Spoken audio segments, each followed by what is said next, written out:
Guys, next up on the ballot on the topics, we have the Senate race in Georgia. It's, as Evan refers to, it's 4th and 2 at the goal line in overtime. Hustlers got one in. Evan, what do you think about this race?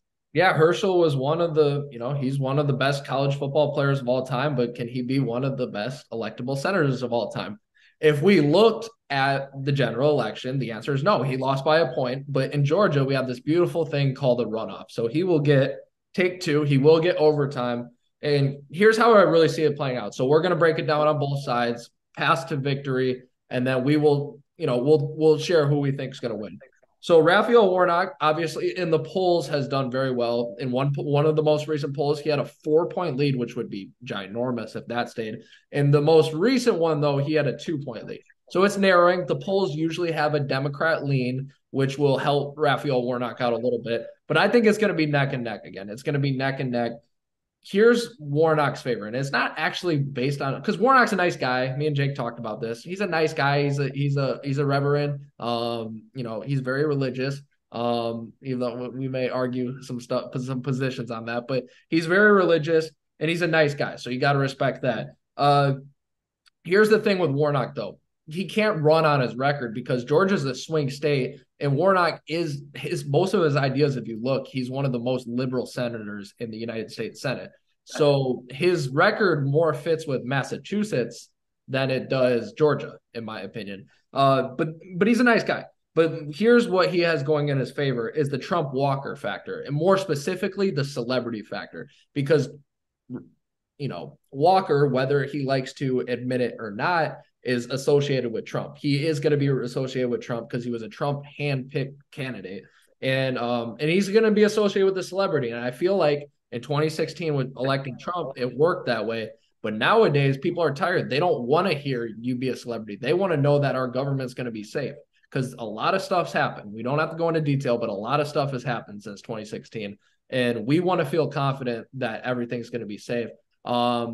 It's okay to be an outsider, but you got to know what you're doing. So that's a little bit of the hesitance.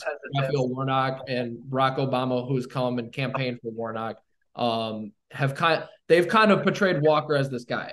So that's what Warnock has in favor. And of course, I think it'll be lower turnout, so that might help Warnock a little bit too.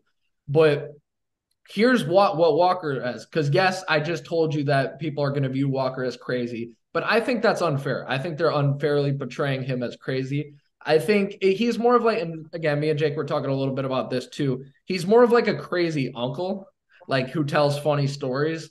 Maybe a little odd with the vampires and the werewolves. That's a little odd, but he tells funny. He's not dangerous. Like they're out here calling him like a threat to democracy or something like that. And that's not what's going on. He's a little kooky. It is, I'll give the Democrats this. It is a little unfair or unsure what he would do if he actually got into the Senate. Hmm. But he's not a crazed, I don't know. He's not a democracy denier, whatever they're calling it. So that helps Walker. Also, Brian Kemp, his, you know, his counterpart, who just won the governor race by 8 points, has largely stayed away from Walker, but now is helping Walker. And you see a bunch of other GOP officials, Ted Cruz, Lindsey Graham, coming in to help. So that may help.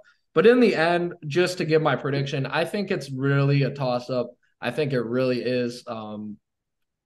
I, I don't know because this election has favored the incumbent, so I might predict that Warnock wins, but I really don't know. We're gonna find out soon, I guess, in Georgia. But I'll let the Georgia native speak. Georgia native, who do you think is gonna win this race? Yeah, and I agree with you fully. I really think this is a toss-up. I can't wrap my head around the fact that Raphael Warnock, he labels himself as a pastor, but he supports abortion. That's interesting. Yeah. I can't wrap my head around that fact. So I think this race is going to be really close. I think Hustle will come out on top at the end of the day. We'll see in about an hour. The results come out about 7, so we'll see. And one more comment to that, because that's a great comment. And people who may see this may be like, oh, well, just because you're religious doesn't mean you have to be for abort or you have to be against abortion.